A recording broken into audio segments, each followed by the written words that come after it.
Hello అండి, అందరికీ నమస్కారం. శ్రీకృష్ణ జన్మాష్టమి శుభాకాంక్షలు. శ్రీకృష్ణ జన్మాష్టమి వేడుకలను ప్రతి సంవత్సరం భాద్రపద కృష్ణపక్ష అష్టమి తిథి నాడు ఎంతో ఉత్సాహంతో భక్తులు జరుపుకుంటారు. శ్రీకృష్ణ భగవానుడు రోహిణీ నక్షత్రంలో జన్మించారు. ఈ రోజున ప్రజలు శ్రీకృష్ణుని ఆరాధించడానికి, వారి కోరికలు నెరవేరాలని ఉపవాసం పాటిస్తారు. జన్మాష్టమి రోజు శ్రీకృష్ణుని జన్మ వృత్తాంతం చదివినా విన్నా సర్వపాపాల నుంచి విముక్తి లభిస్తుందని చెబుతారు.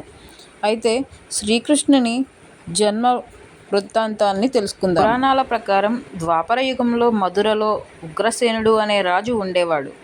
కానీ స్వతహాగా సాదాసీదాగా ఉండేవాడు. ఈ కారణంగానే అతని కుమారుడు కంసుడు తన రాజ్యాన్ని ఆక్రమించుకున్నాడు. కంసునికి ఒక సోదరి ఉంది. ఆమె పేరు దేవకి. కంసుడు ఆమెను ఎంతో ప్రేమగా చూసుకునేవాడు. దేవకి వివాహం వసుదేవునితో నిశ్చయమైంది. వివాహం జరిగిన తరువాత కంసుడు స్వయంగా రథాన్ని నడుపుతూ తన సోదరుని అత్తమామల ఇంటి వద్ద దింపడానికి బయలుదేరుతారు. కంసుడు తన సోదరి దేవకిని విడిచి వెళ్ళబోతుండగా ఆకాశం నుండి ఒక స్వరం వినిపించింది. ఓ కంస, నువ్వు ఎంతో ప్రేమతో అత్తమామల ఇంటికి తీసుకెళ్తున్న సోదరి కడుపు నుండి పుట్టిన 8వ బిడ్డ నిన్ను చంపేస్తుంది అని. ఇది విన్న కంసుడు కోపించి దేవకి వసుదేవులను చంపడానికి ముందుకు వెళుతుండగా వసుదేవుడు దేవకికి హాని చెయ్యవద్దని కోరాడు. దేవకి 8వ బిడ్డను అతడే కంసుడికి అప్పగిస్తాడని చెబుతాడు. ఆ తర్వాత కంసుడు వసుదేవుని దేవకిని చెరసాలలో బంధిస్తారు.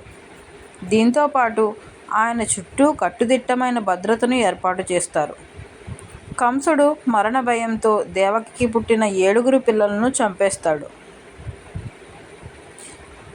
శ్రీకృష్ణుడు భాద్రపద మాసంలోని కృష్ణపక్ష అష్టమి నాడు రోహిణీ నక్షత్రంలో జన్మిస్తారు. అప్పుడు శ్రీ మహావిష్ణువు వాసుదేవునికి దర్శనమిచ్చి తానే తన కుమారునిగా జన్మిస్తానని చెబుతారు.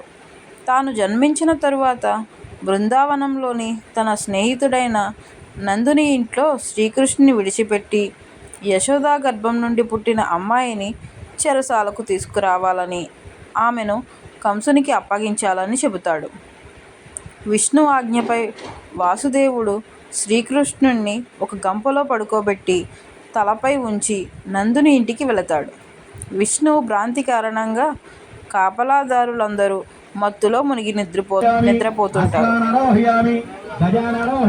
వాసుదేవుడు శ్రీకృష్ణుడితో కలిసి నందుడు ఉన్న ప్రదేశానికి సురక్షితంగా చేరుకుంటాడు. అక్కడి నుండి నందుడి నవజాత కుమార్తెతో తిరిగి చెరసాలకు వచ్చేస్తాడు. కంసుడు దేవకికి 8వ బిడ్డ పుట్టిన వార్తను తెలుసుకుని వెంటనే చెరసాలకు వచ్చి బాలికను లాక్కొని భూమిపై పడేయాలని ప్రయత్నించగా ఆ బాలిక అతని చేతుల్లోంచి జారి ఆకాశంలోకి ఎగురుతుంది. అప్పుడు ఆ చిన్నారి చెప్పింది, యోగమాయగా మారి, ఓ మూర్ఖుడైన కంస, నిన్ను చంపేవాడు పుట్టి బృందావనానికి చేరుకున్నాడు. ఇలా శ్రీకృష్ణుని జననం జరిగింది.